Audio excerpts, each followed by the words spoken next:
This is the Halftime Show with Omar Al-Duri on Pulse 95. Salam and welcome to the Halftime Show on Pulse 95 Radio, live in the heart of Sharjah. Oh my days, we have the legend himself, Robert Earnshaw, to speak about something that has just happened. The semi-final, Spain versus France, in an unbelievable scenario that we probably didn't expect. So coming up after the break, we're going to be going straight into it with the legend himself, Robert Earnshaw. We're talking about the World Cup as a whole. We're going to talk about the semi-finals. We're going to talk about England versus Argentina. We're going to talk about the final, and we're going to talk about his view as a striker on what he's seen so far from the forwards that have literally stolen the show. So make sure you stay tuned on the only place to be at 3, the Halftime Show on Pulse 95.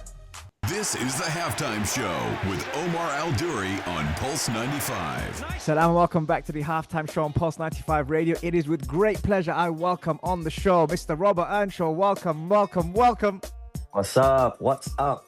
How you doing? So excited. Yeah, I'm excited. I'm excited to be back on the show. Excited to speak to you. And of course, when we speak football, we speak football. So, yeah. That's right. Well, listen, let's dive straight into it. First semi-final, Spain versus France. 36 unbeaten prior to this game for Spain. 27 wins, 11 draws, yet they weren't the favorites coming into this match.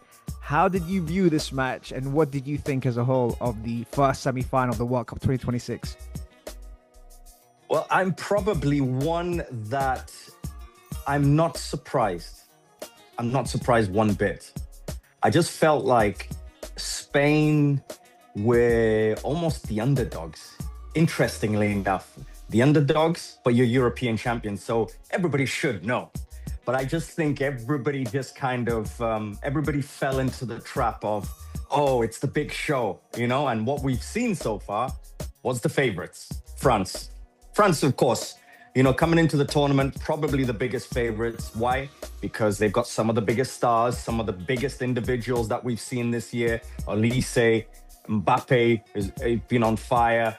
The likes of Doué and Barcola, the PSG boys, and I think we saw that, okay, those are the stars, those are the boys that will do it. I think they were big, heavy favorites. But the reason I was quietly confident was one thing about Spain is maybe they haven't got the big stars. Maybe they've got, I would say maybe one or two. Rodri, for sure, Ballon d'Or winner, star. Lamine Yamal is a superstar. I love this kid. And I just think that maybe people keep underestimating them, because people will kind of look at it and think France, speed, pace, power, lots of goals, flew through the groups. Spain just stuttered through the groups, did enough, just ticked the boxes, did enough, not quite in 100% rhythm. And I just felt like, no. What we were missing was intelligence, football movement, being able to control a game, not by speed, not by power, not by being able to sprint as fast as possible, but controlled speed, controlled football. And the main thing was the ball. And we talk about, I think probably what was the difference? The reason why Spain won the game. Lamine Yamal turned up. I thought he was good. But the two central midfielders, Fabian Ruiz and Rodri, just put on one of the best masterclasses of controlled football and possession and making the right decisions. All of those things were on show. And people saying, well, France are bad. Of course they were, because they were made to look bad. And I think that was the difference. But I'm not surprised, because I just felt like, got a feeling for Spain. European champions, they continue.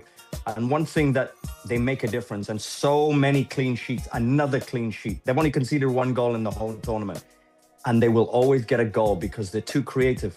You can't keep, if one player doesn't do it, another player will get into position. If another one doesn't do it, another one will come on, maybe off the bench or whatever, and make the difference. And I just thought it was an absolute masterclass from Spain in how to beat a speedy, fast, rapid, full of goals team like France. And credit to France, I thought so far they were the best team in the tournament. But unfortunately, that's not good enough, because when you come up against football intelligence, 9 times out of 10, football intelligence wins. Let's talk about football intelligence there for a second. And I'm gonna throw this at you. When PSG won the Champions League against my team, they had a certain midfielder, and his name was Fabian Ruiz. If Spain win the World Cup, does Fabian Ruiz deserve to be in the conversation of Ballon d'Or? See, I'm one that I make sure that I analyze the difference between the big award and who should win it. Now, Fabian Ruiz, been excellent. He's been injured a little bit as well for PSG, so he's missed some games. Yes, in trophies, won the big titles. And if they go on and win it, of course, he won the big titles. But does he fall into the category now of what the award is? For me, the award is excellence in your individualness and individuality. But yes, of course, if you've won titles and has been part of a winning team, that I think that contributes. But the number one thing for me is the best player and big performances. I don't think he quite falls into that, even though he's an excellent player. I just think there's more that will deserve it over the whole season, even though he would maybe have won big titles.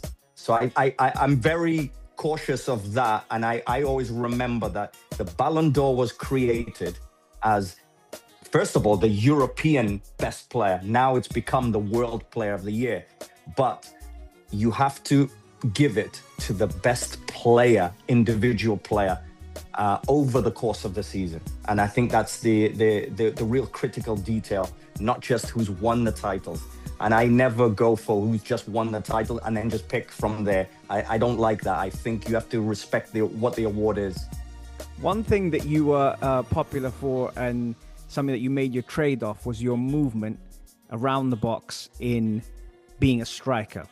One of the unsung heroes who has actually helped Spain qualify twice in the last 2 games by scoring a winner as a game changer or as a finisher has been Mikel Moreno.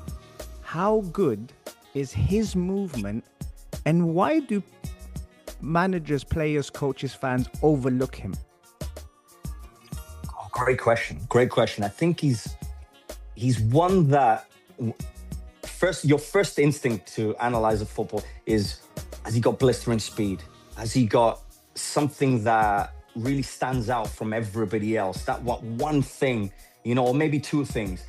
You look at the likes of Mbappe, of course, speed, sharpness, being able to finish, those stand up. But Moreno, he's not the fastest, but he's fast enough when he moves. I think the biggest thing with him, he's able to analyze the space, and he's so smart. And I call it, he smells the space where the goal and the ball is going to drop. And I think that is the biggest thing. And he's fallen into this kind of position where trade-wise, he's actually a midfielder. Now, that actually helps him because he makes those late runs. You see his goals. He makes those late runs, and you saw the goal in against Portugal. He actually starts off on the ball, so he loves to just run in on the blind side, and that's the movement, and that's the key. He's so intelligent in running away when people are looking this way. He's almost like the magician that shows you one thing, and the card trick is actually happening over here, and that's him. And I think the other thing is he's a very good finisher, and I think that's the key. And not only is he intelligent into getting where the ball is going to be, but he can also finish. He's cool, calm, collected, and I think that's the difference for him. So more of the same from Spain. The last time they lost a game was against Colombia, 1-0, 2024, and that was 37 games ago. Are we going to see an unbeaten run for whoever reaches the final? Will Spain go that one extra round? What do you think? I think right now you must have Spain as the favorites to win it.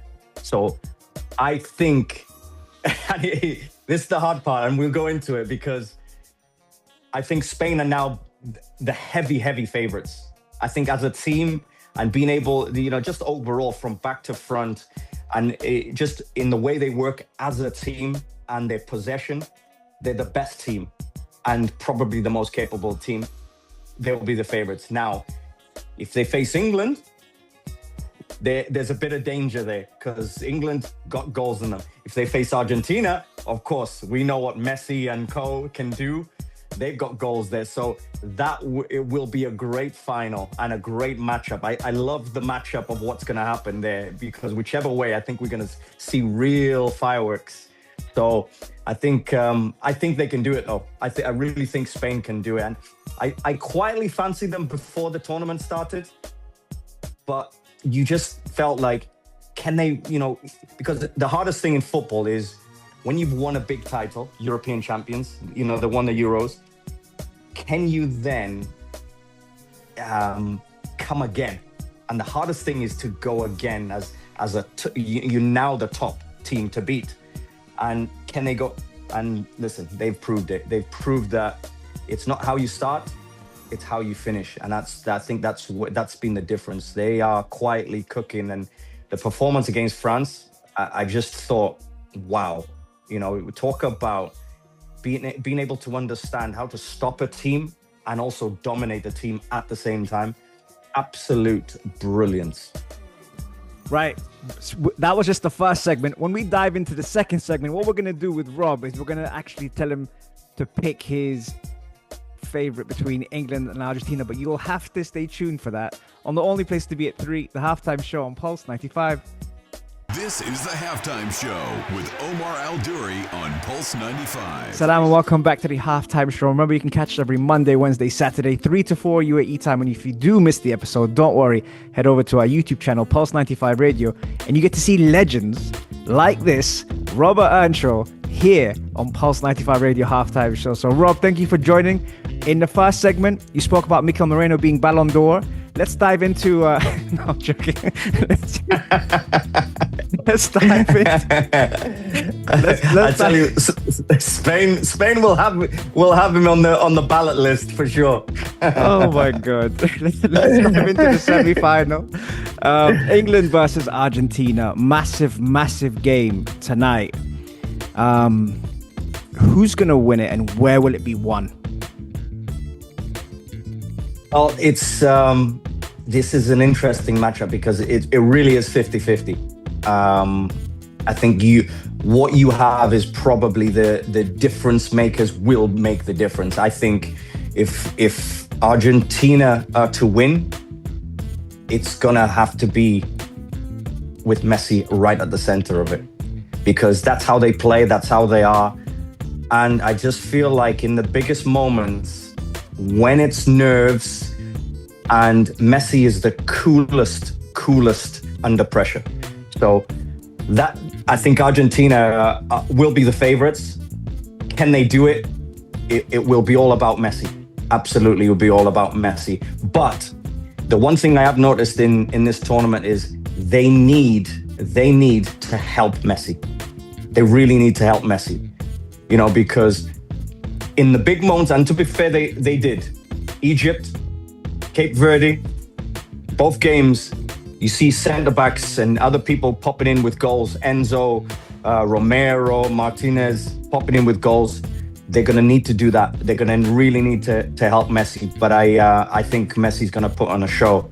The other side of it, England, rugged, not really top performance, and in terms of like all-around game, but their big stars, Bellingham and Kane, they've been a standout, because the other side of it is they've got two people that can handle the pressure, two people can score goals, and two people who've really carried England. They've carried England. Bellingham has been, for somebody who's 23, he's just shown absolute maturity, absolute class, and also just be decisive, and I think that's when the world is watching, he's been decisive. And what an impressive young man he is. And Kane just continues. I mean, he's having the season of his life. And you're talking about Ballon d'Or winners. He's got to be in that conversation. And I'm talking top two. He's got to be in that conversation. He's in the top two for me. But if England are going to win it, it's got to be those two making the difference. But I'm going to go out. I feel like Argentina will win it. Really? What's the score? Yeah. I'm going for a 2-1 Argentina win. Normal time. Normal time. Does Messi get on that score sheet? Yes, he does. That means he's going to be top scorer of the World Cup. Yep, he is. And he will. I just think, we are seeing something quite remarkable. I think we really need to sit back here before it's over, because next week it's over. We're seeing a 39-year-old genius. He's an alien genius. Because he's not from this planet. I mean, we're seeing something I've never seen before. I've never seen somebody who is that age playing for a team, dominate a World Cup. I mean, he's got more goals than when he won the Ballon d'Or in 2022, you know? And when you think about that, and when he's not supposed to do this. Yeah, I mean, this has never been done before. So I think we're seeing Messi at his best, and I think he will continue. And I think Argentina will sneak it, because I just feel like Argentina, they've got the street smart about them.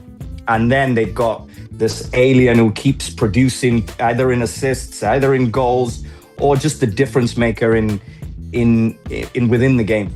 And I just think Argentina will do it. But then we have a final on our hands. If it is Argentina, Spain, I mean, talk about where's Messi made his career? Barcelona, in Spain, against, most of the players that he knows. So that would be something.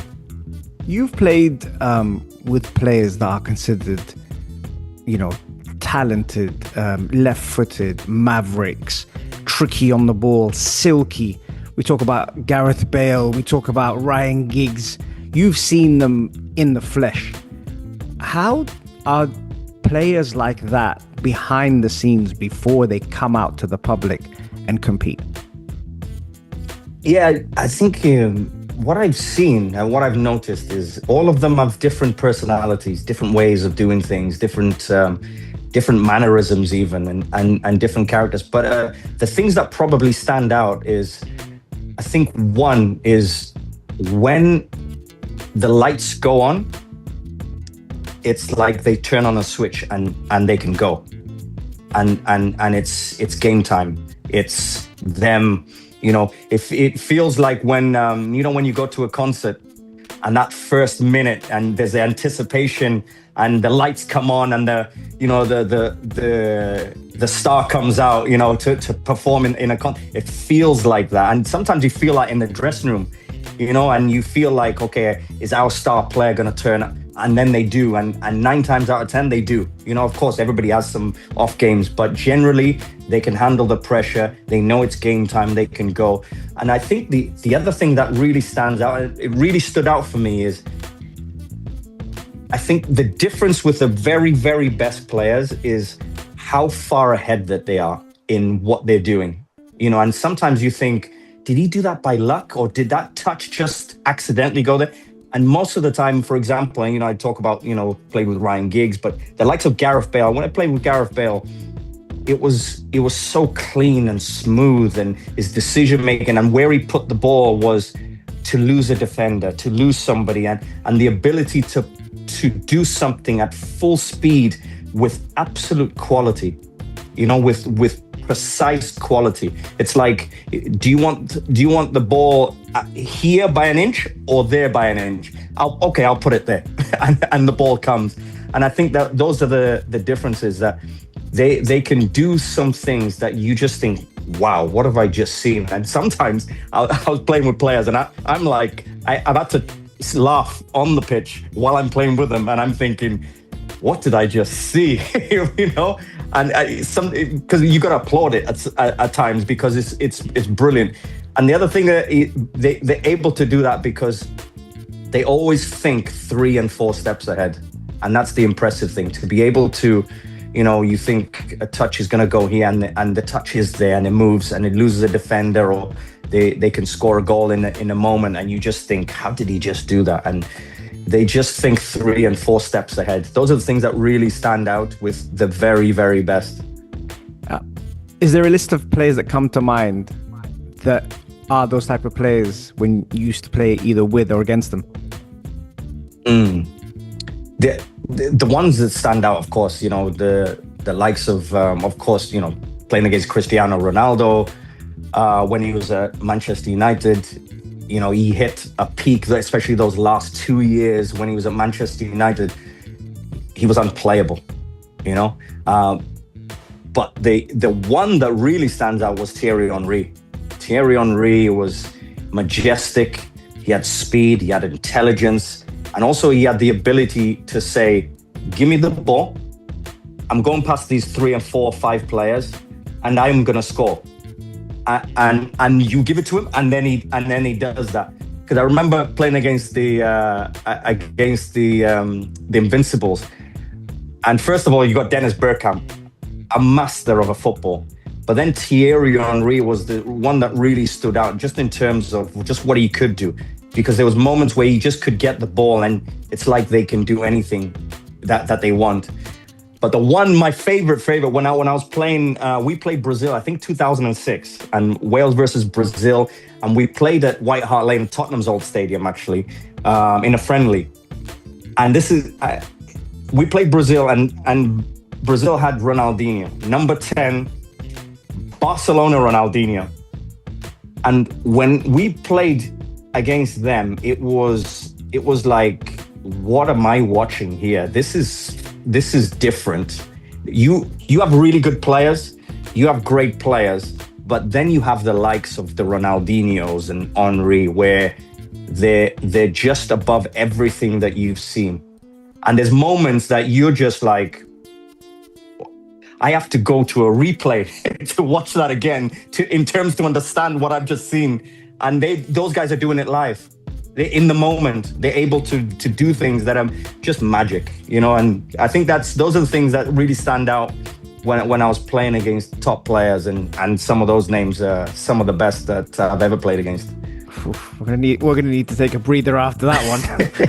You mentioned Bergkamp and Henry in one sentence, then you just throw in Ronaldinho just before the break. I think the people listening need a break. I'll be back with more on the only place to be at 3, the halftime show on Pulse 95. This is the halftime show with Omar Al-Duri on Pulse 95. Salam and welcome back to the halftime show on Pulse 95 Radio, live in the heart of Sharjah. On the show, we've got Robert Earnshaw, who's giving us nuggets all day. If you missed the first 2 segments, you can catch them on our Apple, Spotify, SoundCloud. And I'm just going to drop a couple of names that he dropped in the first couple of segments. Henry, Giggs, Bale, and maybe a bit of Ronaldinho and Bergkamp. But hey, listen, you have to listen to that to hear what he said about that. When you're watching strikers today, Rob, what's the first thing you look for before they've even touched the ball? The first real thing is their awareness. And I mean, like, are they scanning? Are they looking? Because for you to arrive in a position, for you to score a goal, that's the end part. That's the end 1 second or 2 seconds, right? And you hit the ball and ball goes in. Everybody's like, wow, But before that happens, you have to get in position. So for me, when a player is scanning, he's looking where the defenders are, how far away that they are, and then he starts to either move, walk, jog into spaces. And when the ball is away, he's doing his work. And that's the one thing that I used to kind of try and perfect myself, try and do myself, is when you haven't got the ball, that's when the work is done. So when you have it, you have the idea is to have space, time, and the ability then to execute your technique, right? But to get into there, you have to do your work in that 5 seconds prior to you receiving the ball. So when they're scanning, I love that. I love to say, okay, his intelligence is there. His awareness is there. Okay, then where's his movement? Where's he moving to? Now, is it the right movement every time? Okay, I see that. I love that. And now it's his teammates. Can they spot him? And when they do, he's bought himself time. He's bought himself space and the ability then to make the next action or to be the decisive one, whether to shoot, pass, whatever. And a lot of the top players arrive in positions and they're in space and they can shoot, they score a goal.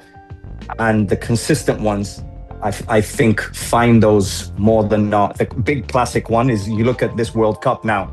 Messi, 39 years of age. Intelligence is, okay, I'm not going to run the most, but I'm going to make whatever movement I do. If I'm sprinting, it's for a reason. It's to be decisive. And if I have, maybe 15 sprints in each half, those 15 sprints, I have to make them count. And the biggest classic is Messi. You see him scanning, especially the first 5 minutes, 6 minutes. He knows where each defenders are. He's learned their little habits. He's learned what they're trying to do. Are they trying to press him up high? Are they leaving little spaces? He's analyzing that in real time inside the game.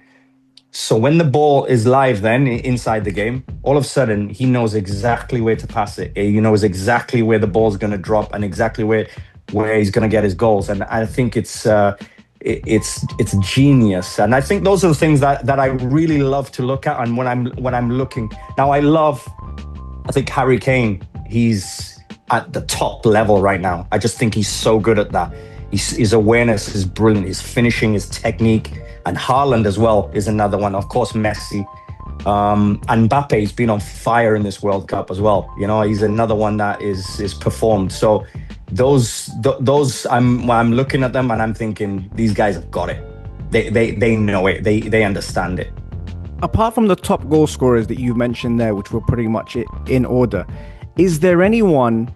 I'm going to ask you this because I've got someone in my mind. Is there anyone that you feel has what you just mentioned, but hasn't maybe had the opportunity or hasn't really had the flow of games to excel in this World Cup as a striker?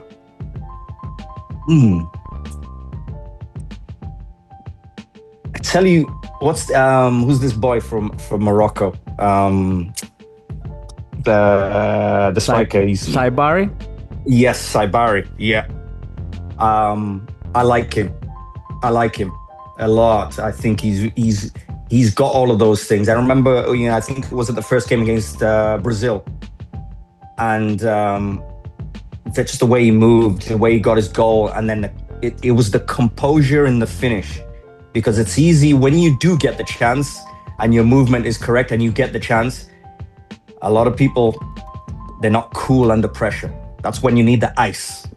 And then when you're ice in that moment and you know what to do, you make the decision. And he's chipped it over the goalkeeper, and I was like, okay, that's top. I just think that I would have loved to see him go all the way, And I think he would have got more goals. And I like him. I mean, there's probably a few others as well. I thought Japan were good as well. I really like their movement, and so there's a few teams actually, and I've got to give some credit to the African nations as well. I love that they really performed in this World Cup, and there's so many players, that really, I think, outperformed and also shown the world that, we're here to compete. And I love that. Awesome. All right, we've got one more segment coming up right after this. This is the Halftime Show with Omar Al-Duri on Pulse 95. Salam, welcome to the Halftime Show on Pulse 95 Radio. I've got the legend himself, Robert Earnshaw, here on the Halftime Show in the heart of Sharjah. And we've been talking all about the World Cup and what a show it's been so far. Just before the break, you were talking about Saibari. The one person I would have probably thrown in there, and I know we normally bounce off each other, is Julian Alvarez. Yes. Really like him, and he hasn't really had the opportunity yet, And I was going to ask you, because I for me, I love to ask you the questions as well.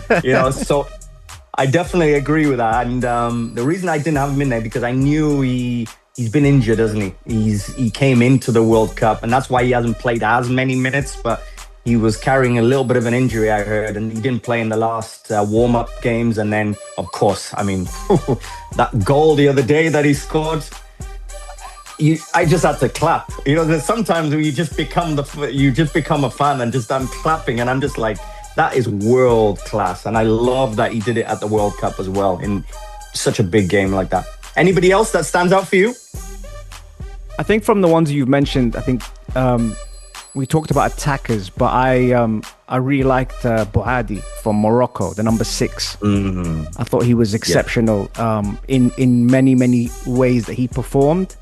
I thought he really came to the show, as you said earlier. You know, the lights went on and everyone was looking at Casemiro, Bruno Guimaraes and all these guys, and then Bohadi just grew and grew in stature in that game against Brazil on the biggest stage where he announced his name, you know, 3 months ago he was playing for France. So it was like, this is who I am. You know, and we've seen Moroccans play for national teams. We've seen Lamine Yamal play for Spain and still shine. So to do it for Morocco just gave me that, you know, that hope for the person that feels like I can't represent my country. And that's why I picked him, you know. Yeah. Me and you like to play games. Me and you. And I've got one for you here live on Pulse 95 Radio. Here we go. So we normally, you and I, for those that don't know, me and Rob are quite close, and we always play a game called Start, Bench or Sell. And I'm going to explain it to the listeners because some of you probably know it already and some of you don't. Someone he would start, someone he would bench, and someone he would sell. But we're going to do a World Cup version. And we're going to eliminate Messi because we've already spoken about the genius of Messi. So if you were to start, bench, or sell the following, who would you start, bench, or sell? Haaland, Kane, and Mbappe.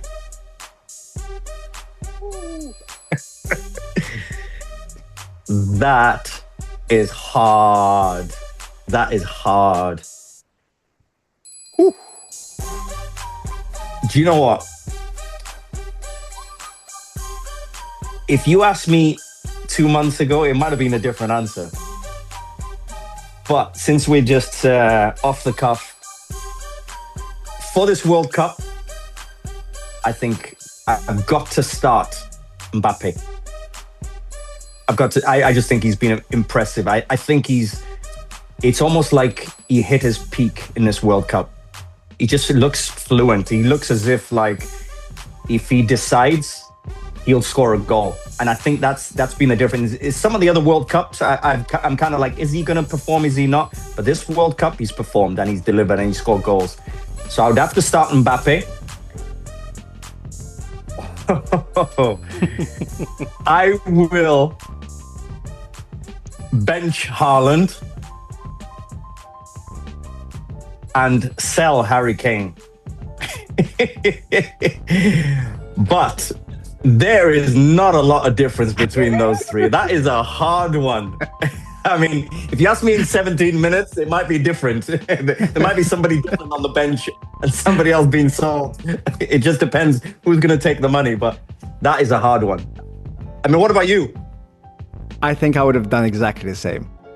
I think I definitely would have started. Mbappe would have been, for me, the starter. I think the question would have been whether I would bench Harry Kane or bench Haaland. And I just feel like Harry Kane is still Harry Kane, man. He's been phenomenal. And then Haaland, obviously, I think has more World Cups to come. Let me do one more. This one is a bit more left field, but we're going to do it anyway. Would you start, bench, or sell Lamine Yamal, Olise, Bellingham? For me, I'm starting Lamine Yamal. Really? I just think, I'm starting him.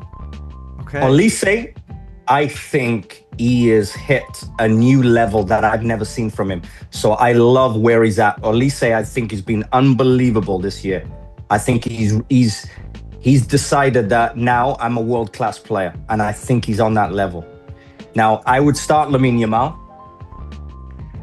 Who is it? Lamine Yamal, Olise, and Bellingham. I would start Lamine Yamal. I would bench Olise, and I'm selling Bellingham. Wow.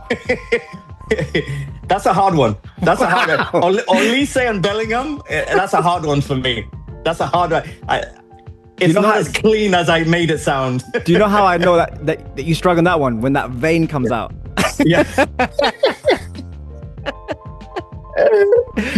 Oh my God. Oh yeah, it definitely give me Tough veins. one. I mean, That's a tough one. That's a hard one. Yeah, you could easily start Bellingham. You could easily start, bench Bellingham and sell Olise. But I just feel like that's what I would like. If I'm picking my team, that's what I would go for. But that's a hard one. You? I'd start Olise, bench Bellingham, and sell Lamal. Controversial. Yeah. That's a different podcast altogether. Maybe that's the Real Goals Club podcast. Yes.